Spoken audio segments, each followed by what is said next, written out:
Nobody's on Teams. Thank God. Oh, yeah, that's good. Okay, it's 4 o'clock. I'd like to call the meeting to order. First, we acknowledge that we are on Treaty 6 land and the home of the Dakota and Métis. Approval of the agenda.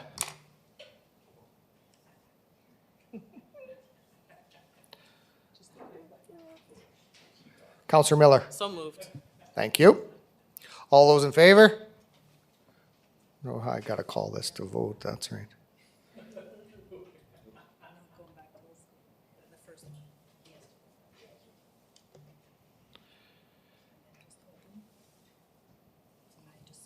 Okay, and the vote's open.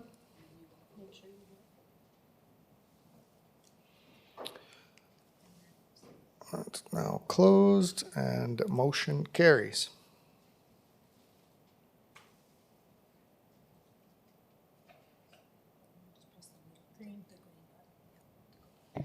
Thank you, bear with me. We'll have this in a hurry. Declaration of conflict of interest. We all know what that's about. Adoption of the minutes.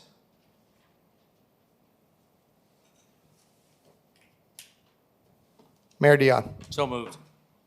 Thank you.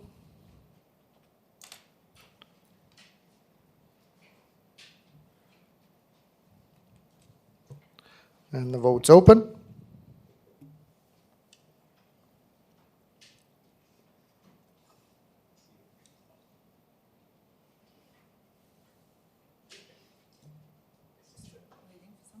No, how come we have 8?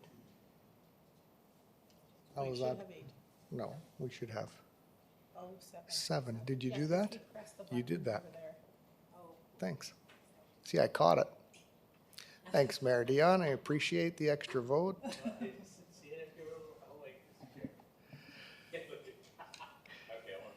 Motion carries.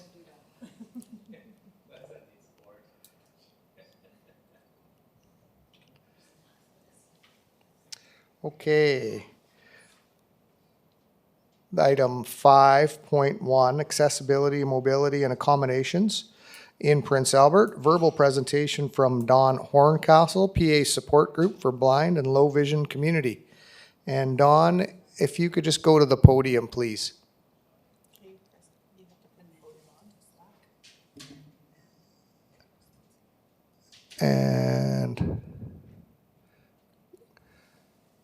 And the mic is live, so please go ahead. Okay, good afternoon, Mayor and Council. Thank you very much for having us come and present on behalf of the blind and low vision community of PA. There are approximately 1,800 people in the city of PA who have vision problems. And we've set up in the last year an ad hoc committee or peer support group to allow those people to vocalize and bring forward the issues that they face in their day-to-day lives. And in the 6 months that we've been active, we've come up with 4 that pertain to City Council at this time. And given that we only have 5 minutes, we better go quick. The first one is the accessibility issue of walk lights without audible signals. Does anybody here know why, when you go to another community, some of the audible signals go cuckoo, cuckoo, and others go cheep, cheep? It's very important to blind people because it tells us which direction we're going. Think about pushing the walk light and then walking the wrong way and what might happen. Most of us can't see across the street to see if the light is even on. So it's a very important issue for our mobility and our accessibility to city features, community businesses, that sort of thing, to get out and about.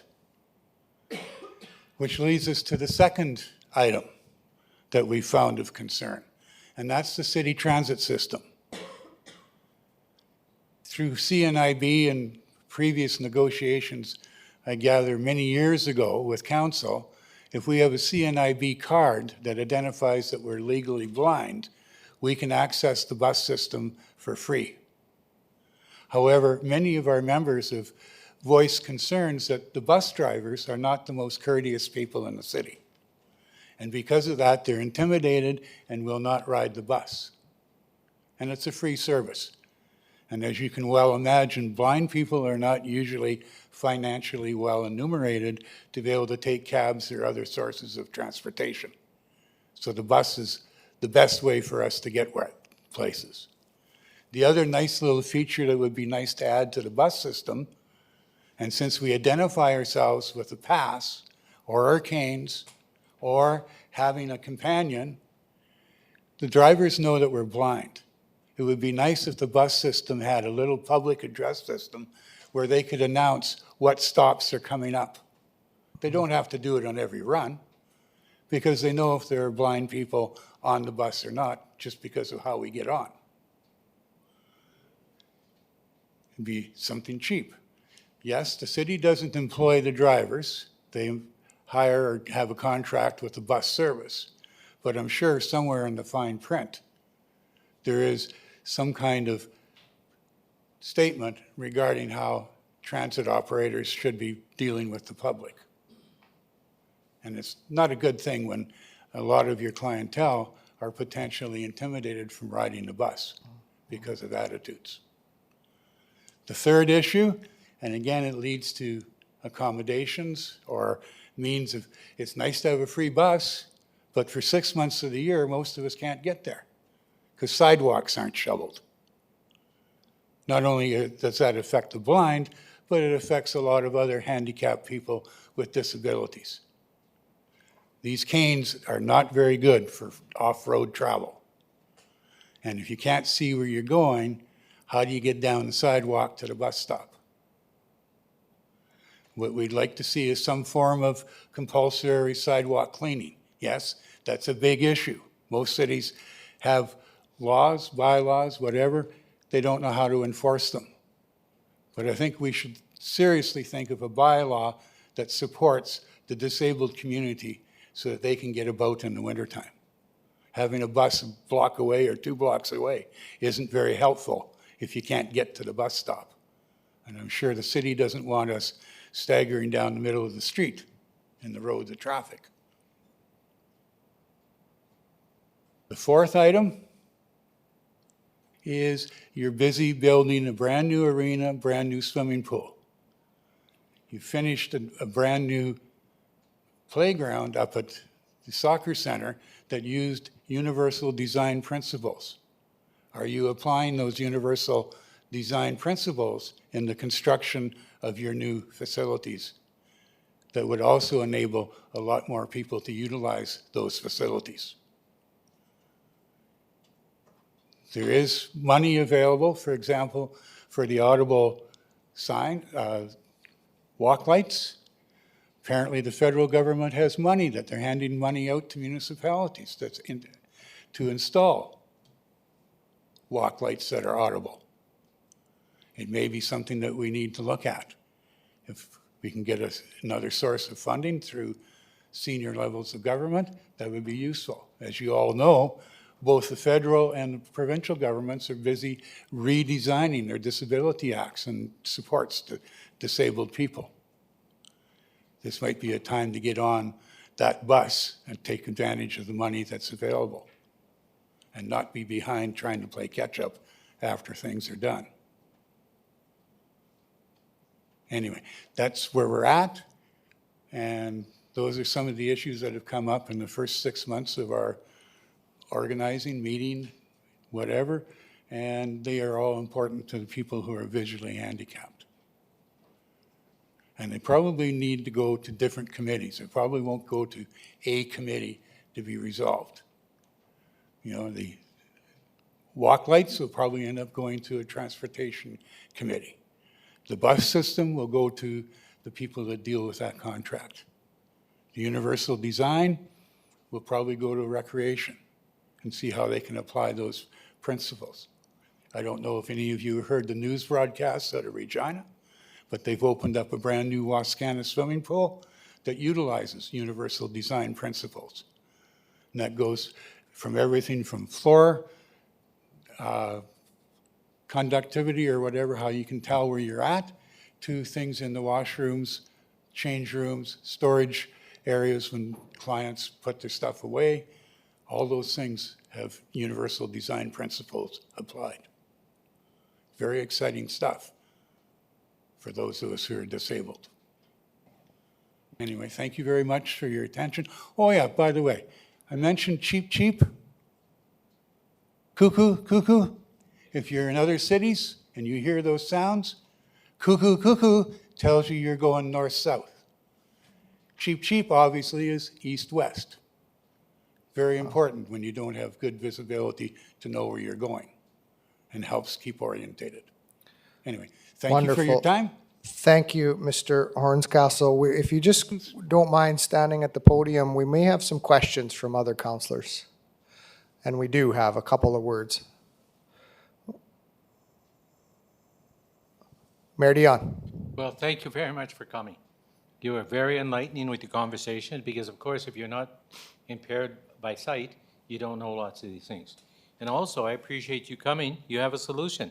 You know there's funding available for us. So we'll certainly be on that.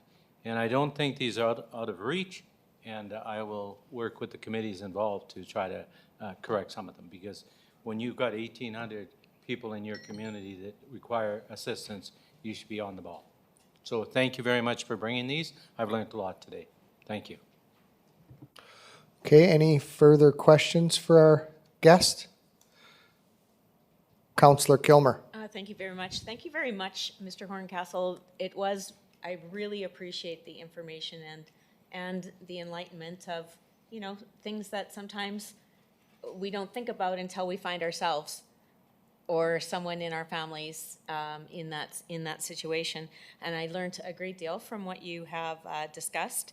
And I do know that when we were working with the Aquatic Center that we have done some of that work, but not using the term universal design for everything. So I do appreciate the time and commitment, and I appreciate that you also appreciate, for example, the sidewalk cleaning requires, we're hoping not enforcement, but learning by our community about why it's important that we each do our part to help the people in our neighborhood be able to use our city year long. So thank you very much for the information, and I really appreciate you coming.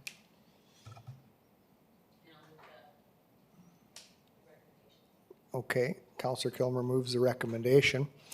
And I just want to thank you, Mr. Horncastle, for coming out. You made some very valid points. Very good presentation, something we definitely will consider all of the points. I will make one point was in Toronto when we were there were bumps as you approached each crosswalk.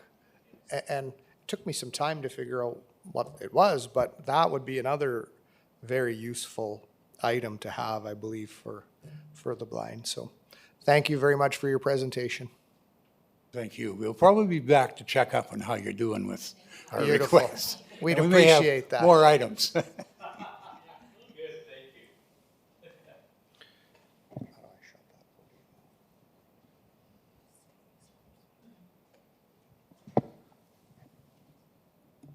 Okay, Councillor Head. Thank you, Deputy Mayor.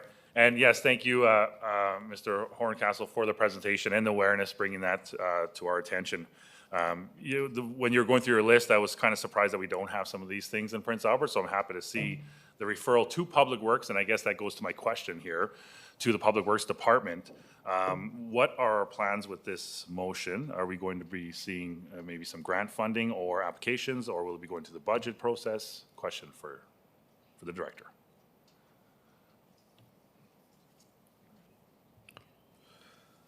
Okay, we have the Acting Director of Public Works. Thank you, Councillor Head and Deputy Mayor, for the question. I have certainly made some notes. I will take these back to our Traffic and Transportation Manager to review some of these items. I know there are standards that for each of these items that we'd be able to look at, and then identify any items that we could bring forward. Okay. When can we expect, do you have a time frame? I realize it's just, we're just talking about today, but when would you be looking at that report? Ideally, ahead of, well, it's a tight timeline to get it even ahead of budget. I don't have a great idea for you today in terms of timeline. Okay, thanks. Well, I'll definitely be following up. Thanks again. Yeah.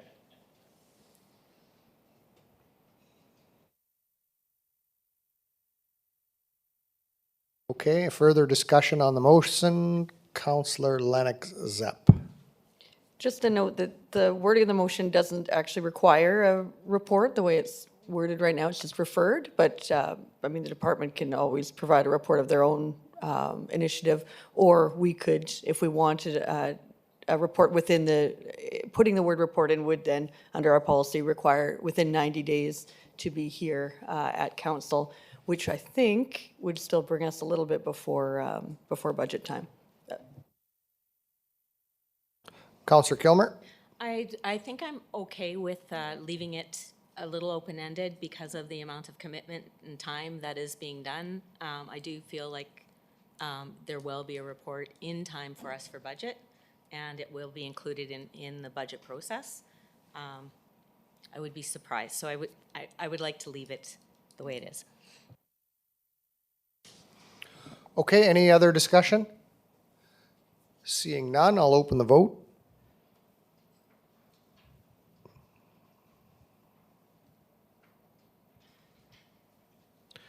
Okay, and that vote is open. Nice to see we have 7 votes. And that motion carries unanimously.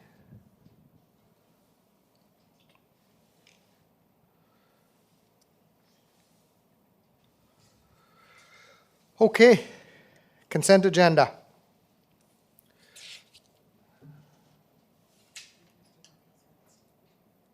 Councillor Kilmer, Councillor Lennox Zepp. 6.3, please. Okay.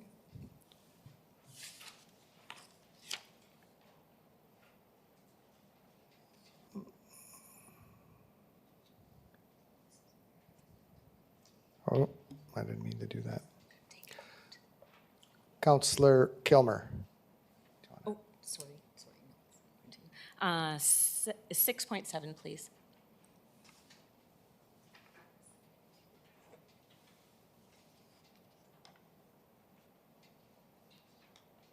Councillor Miller. And I'll move the rest. Thank you very much. And we got to vote on the balance, right?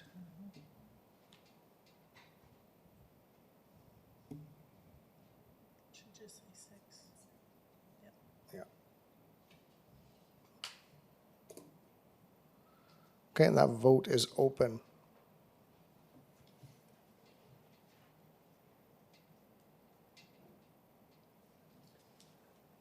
Well, waiting for me. No? Still waiting for one.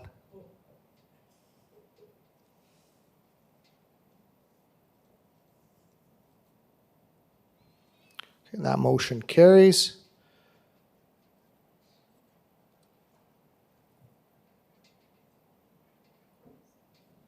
And we're going to go to item 6.3, Councillor Lennox Zepp. Thank you. I move that the city provide 9 passes for entrance. I can read it again, but that the city provide 9 passes for entrance to a variety of the Kinsman Water Park, Frank Dunn Pool, and Alfred Jenkins Fieldhouse to the Prince Albert Safe Shelter for Women and Children. So provide 9 passes for entrance to the water park, Kinsman Water Park, Frank Dunn Pool, and Alfred Jenkins Fieldhouse to the Prince Albert Safe Shelter for women and children.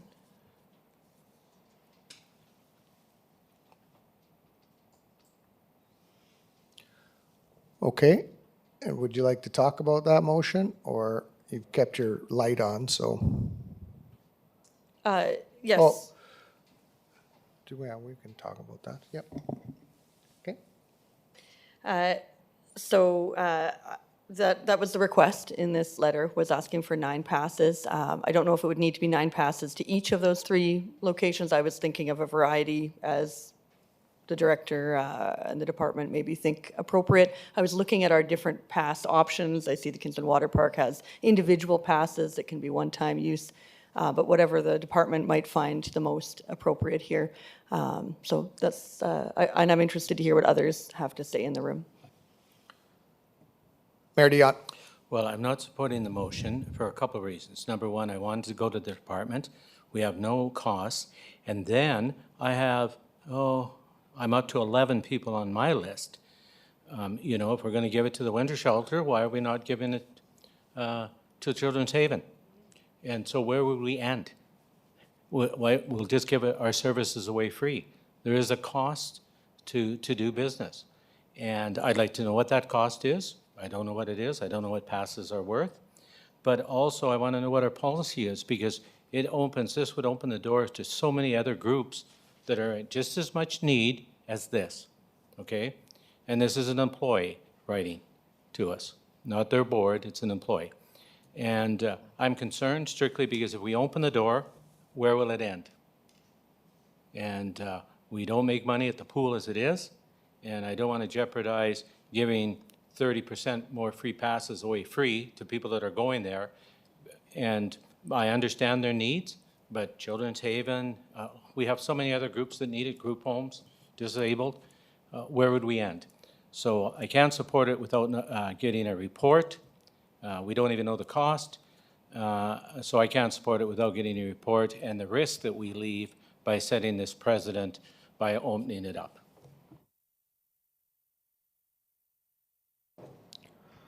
Councillor Miller. Yes, I too would like to see the report and see how much it costs, and also maybe go to a committee of some sort. They can decide, and with the director of community services usually there anyway, so we'd all know how much it would cost and then bring it back to our committee. Thank you.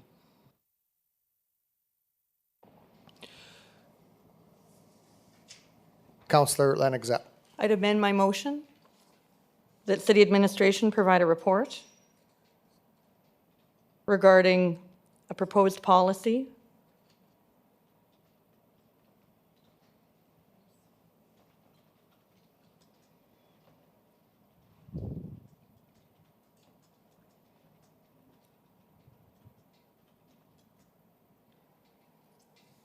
on providing passes to recreational facilities,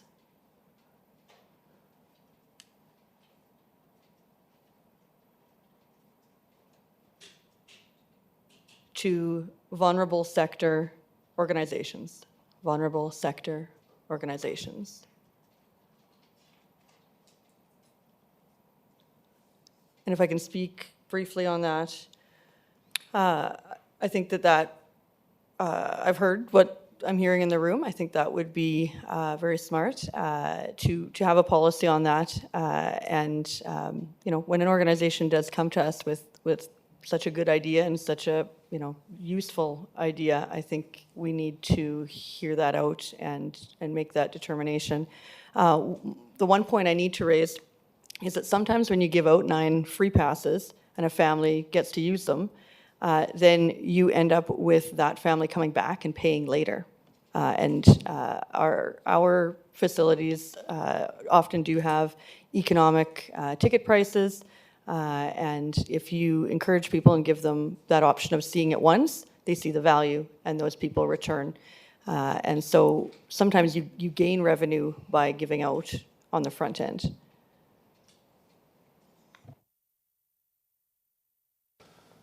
Any further discussion on the amended motion? I do have a question. Vulnerable, it leaves it pretty open, very open. And that's your intention?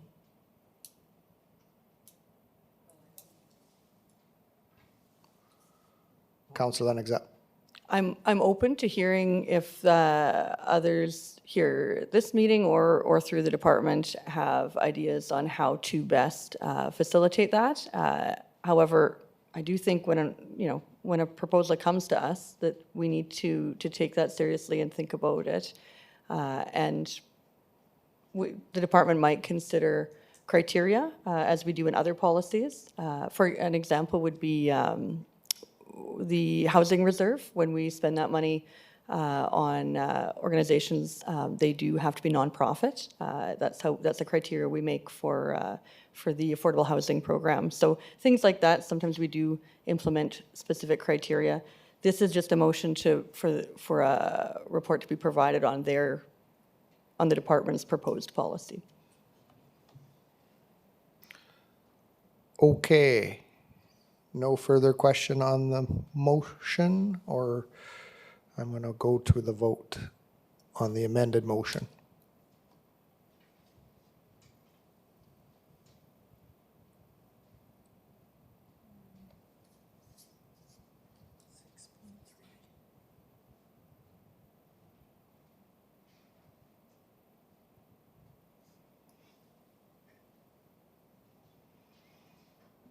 Okay, and that vote is open.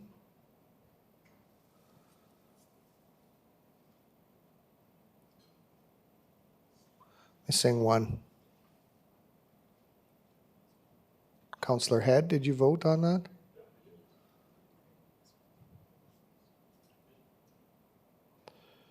I have 6. Who am I missing?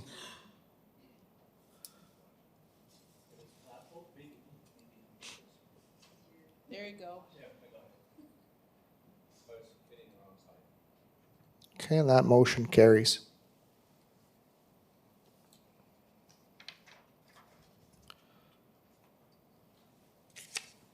Okay, item 6.7.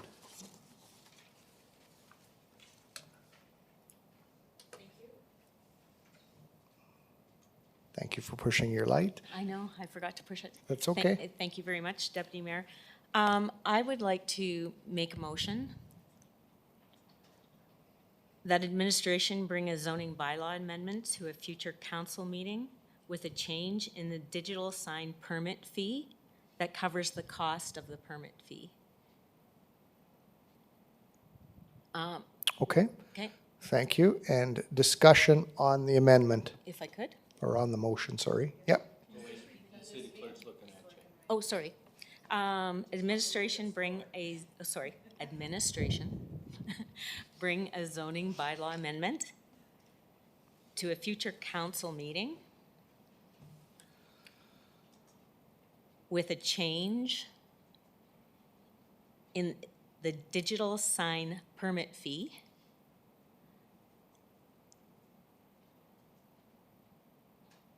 that will cover the cost to the city for that permit.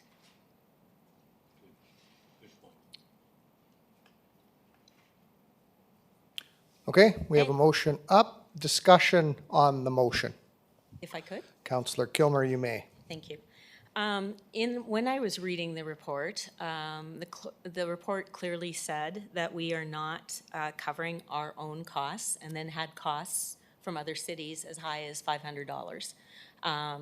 So I do think it's our responsibility to make sure that we are being fair to our residents, that we are covering the costs. And at first I was going to say $500, right? Because that is the amount of the highest, and it kind of implied, but I left it open-ended for the department to make sure and look into the cost. Okay, any further discussion? Seeing none, we're going to call the vote.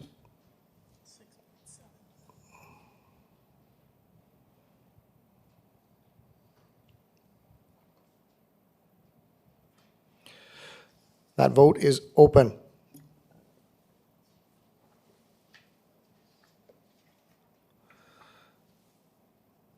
And motion carries unanimously.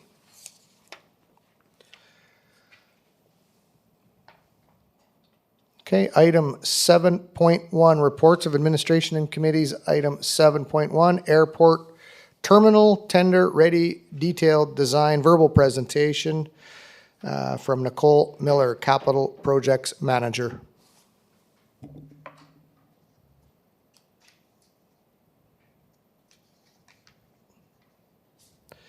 And the mic is live. Nicole, go ahead. Thank you, Deputy Mayor and Council. Just to recap, on May 15th, City Council had resolved that the remaining 30% detailed design be placed on hold temporarily until the Airport Advisory Committee had a chance to review the design proposal. And we currently have $452,982 remaining to complete the detailed design to have it to a shovel-ready design for the terminal building. On June 5th, the Airport Advisory Committee met with the architect and city administration, and we were able to present and answer questions related to the design proposal. Can I do it? Some of the key items that the committee had questions on were the dedicated spaces within the terminal building, the increased costs, and the building size. When Prairie Architects had completed the design, there were a number of considerations they took into account. They met with city administration, including the airport manager, to get an understanding of the project design goals. They utilized their experience with terminal building design from historical terminal buildings that they had designed. And they consulted with the users of the facility to gain an understanding of the unique design considerations that the City of Prince Albert Airport has compared to other similar-sized airports. The slide that's on the screen shows the passenger occupancy. So one of the main challenges that our terminal currently faces is that it does not have the adequate space to accommodate the passengers or the massive amounts of cargo that the airport sees on a daily basis. As Prince Albert is gateway to the north, it is not unusual for a family to have 2 or 3 luggage carts of items for their flight going up north. And this directly impacts the queuing line. So in an airport, if you're in City of Saskatoon, or usually you have one piece of luggage. Imagine when each person's got 2 or 3 carts, it increases the queuing line. So the queuing lines had to be made significantly larger. The specific design criteria dictated not only the queuing line, but also the cargo handling area and the storage areas for the new terminal design.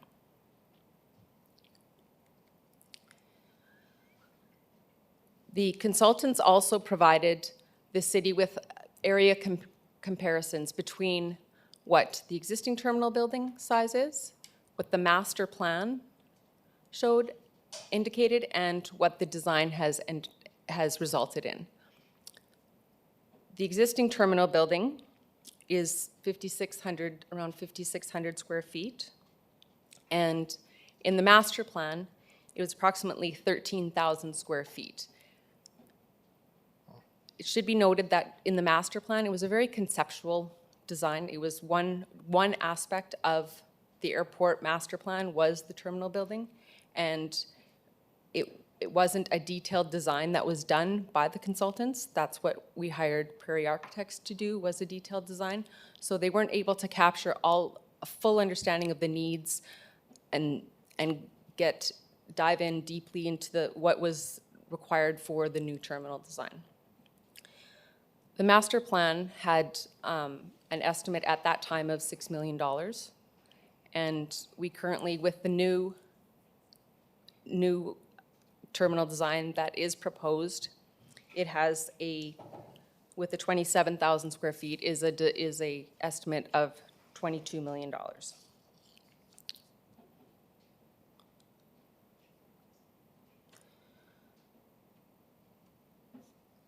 At this point, we are requiring, in order to finish the terminal to a completed shovel-ready design, $452,982. And this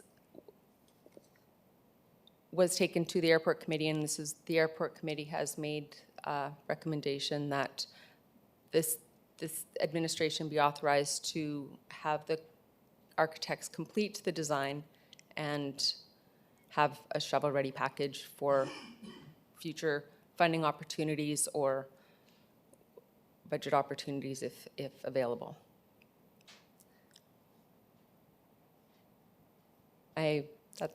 If you have any questions, please, I'm open to hearing any questions. Thanks for the presentation. Mayor Dion. Where are you funding it from, and what's the balance in the reserve after you fund this project? So the recommendation is that it get funded from the passenger facility fee reserve balance, which currently has, we're estimating would have a balance at the end of 2023 of $1,709,669. If approved, the reserve balance would have a balance of $1,256,607. Okay. Any further discussion? No? Okay. Thank you, Nicole. We have a motion.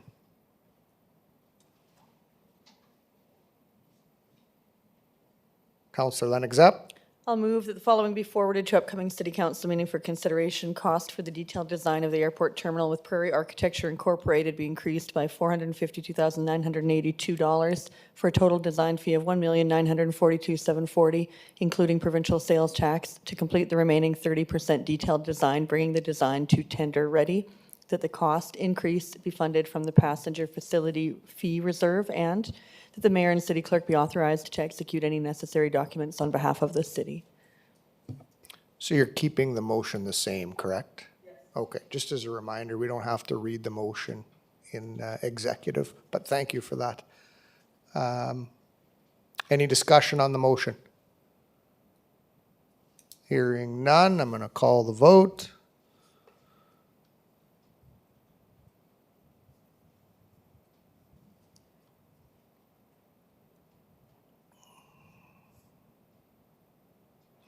Vote is open.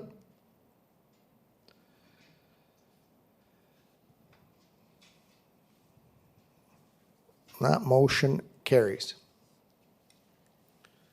Okay, item 7.2, request for change in mobile food vendor policy, verbal presentation, Director of Planning and Development Services, Craig Gittinger.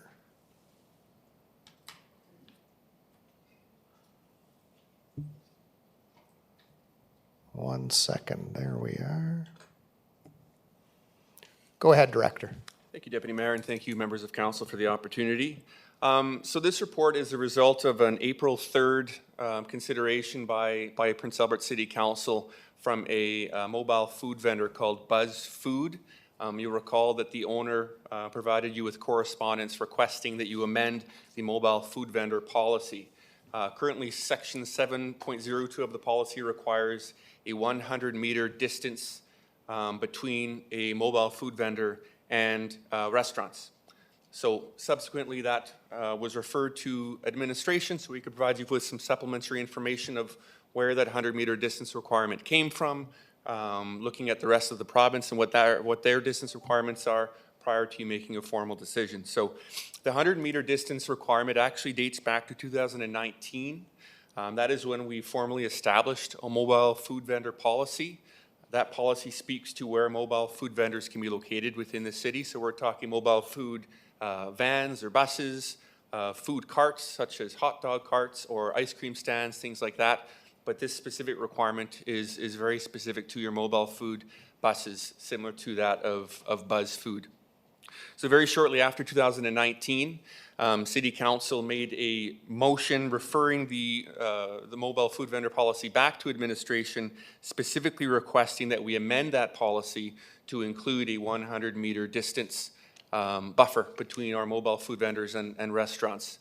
And that was the result. I know we had some considerations and some concerns brought forward from our current restaurant owners, and that's where that 100-meter buffer distance came from. So right now, our mobile food vendors are allowed to locate in numerous locations throughout the city, and those are identified on a map in the report. Very specifically on First Avenue East and First Avenue West along either side of Kinsman Park.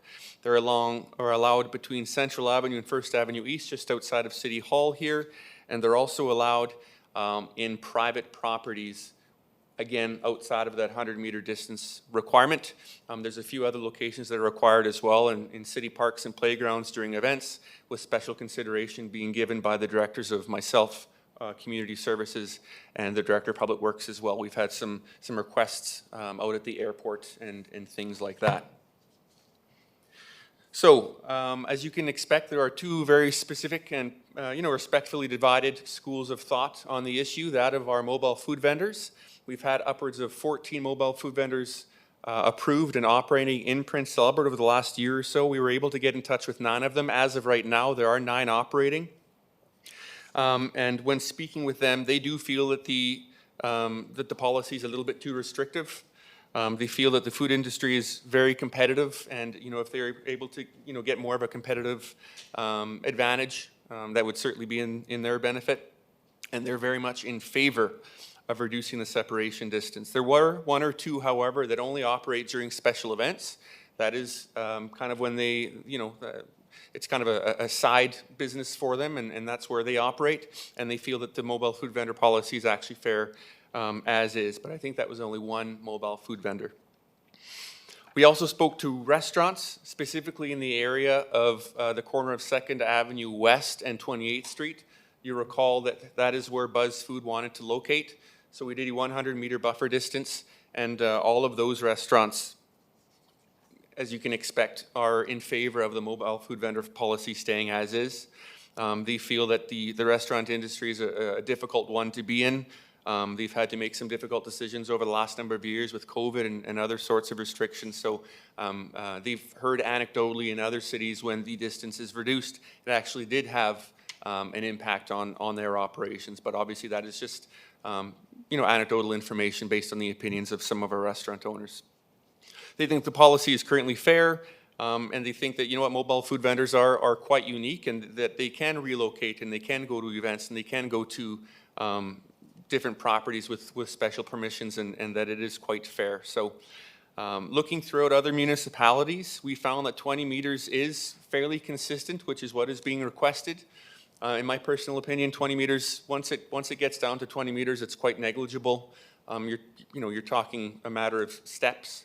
If you were to meet somewhere in the middle, 50 meters perhaps would be a little bit more fair. The information in front of you today is just a receive and file report.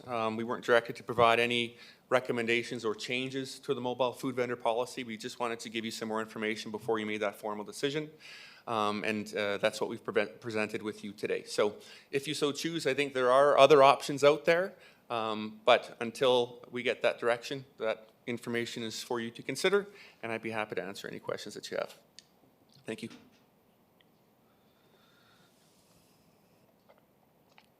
Mayor Dion. I move the recommendation. I also, too, took the advantage to talk to the restaurants who are 100% opposed to it. And they said, if the mobile, Greg, the key word is mobile, if they want a permanent location, then build one. And then be on the same field as us, paying property tax, business tax, salaries, everything else. They can't compete against mobile. And then lots of people say, well, it's not going to affect their business. There is. Because one thing that's happened since COVID, the pie is this big for people to go out and eat. So I'm eating to Smitty's restaurant, and I'm going to go eat. And then I go by, and there's a permanent food truck set up in that corner, fish and chips. Yep, I'm going to go change my mind. I'm going for fish and chips. So that permanent restaurant has lost that sale. And that sale doesn't come back. You don't need an extra meal just because you missed one. And they were adamant, the restaurants, that they don't want the mobile trucks on that corner. And the few that I did talk to, I wanted to take advantage more at the street fair, but it was just too busy. Got too many calls. But but they all did well. I talked to them all. And the majority that I talked to weren't from our community, which was fine, but they built their mobile for just events. They said they want to go where they're going to do $2,000, $3,000, $4,000 in a day, not go set up on some corner and make $300, $400. They said that's the difference, and they said they're permanent. But I think the answer is clear. We heard from all the restaurants there, and they even wanted to come and blast us, okay? Because we have a fair policy and it's working. And they objected to, and they said, is it council's policy every time one person complains that you guys respond? I said, well, it's not my policy, but I said, it seems that seems to where we're going. And they said, well, you've heard from all four of us here, we don't want them on that corner. And so I think that's the answer. I'm here to support the big business. And just so you know, if you need a good hot dog, go to Kinsman Park. And I go there all the time. I just bought 20 more gift certificates from them to give away to my friends because they do have a good product. But I love them there at Kinsman Park because there is no other food services there.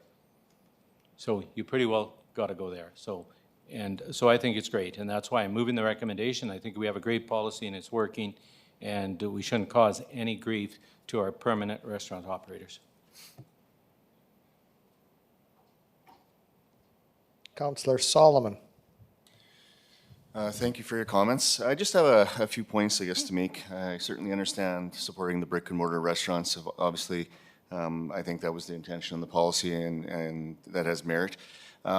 Looking at the map and speaking to residents along First Avenue West, they do have some concerns with the food trucks, I guess, and the traffic and parking that it generates. For example, I did have the opportunity, I guess, to observe last Thursday night. I was asked to come have a look, and there was three food trucks, but there was parking and cars and a number of people for 4 blocks that were going to these food trucks. The resident that I was speaking with certainly didn't feel that that was the ideal location given all the traffic that those food trucks are generating along that corridor, and they just wanted that to be considered in the discussions as things move forward. So just a point that I thought I would bring forward at this time. So thank you.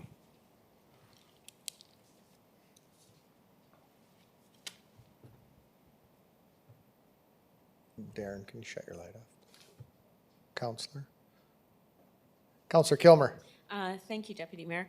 I just want to thank the director for taking the time to revisit and talk to and help myself, who was not here during the food truck original discussion, but it did allow our residents, when they do come with an issue, to wanting to have a look-see.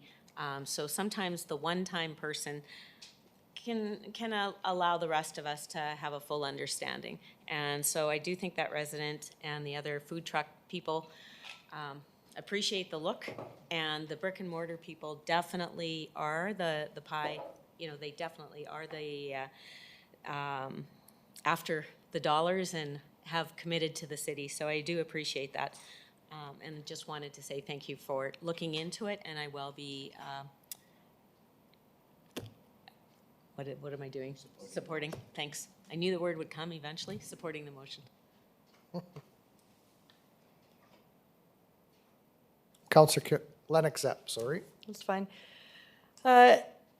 So diversity is good. Different types of food offerings are good in our city, right? No one's proposing having a policy that says we can't have food trucks in our city because we want to support brick and mortar restaurants and their property taxes, right? Diversity is good.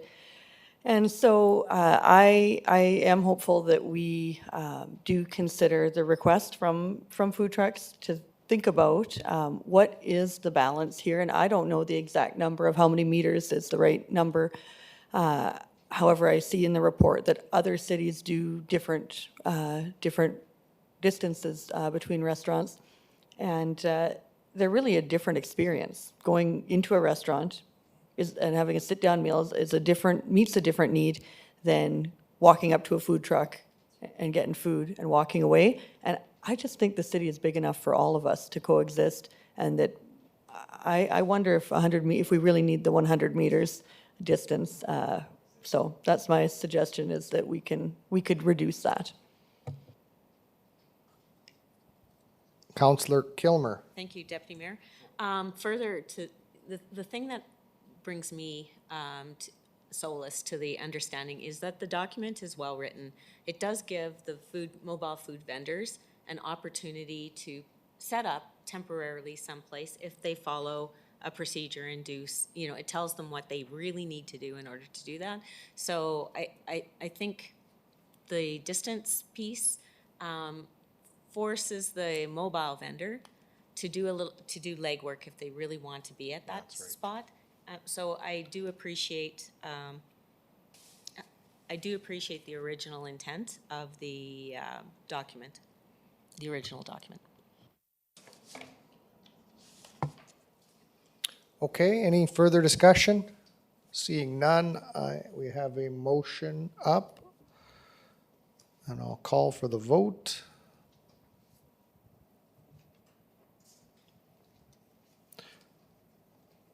And that's open.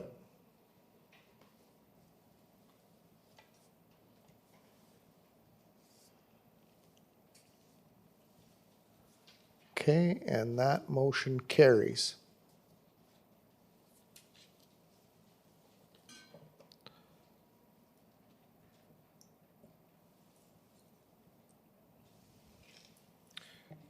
Okay, unfinished business, we have none.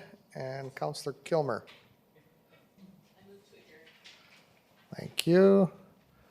And I guess we have to go to a vote. Can't even go old school on that one. Sure, we'll come back at 5:30 is fine, thank you. That's open.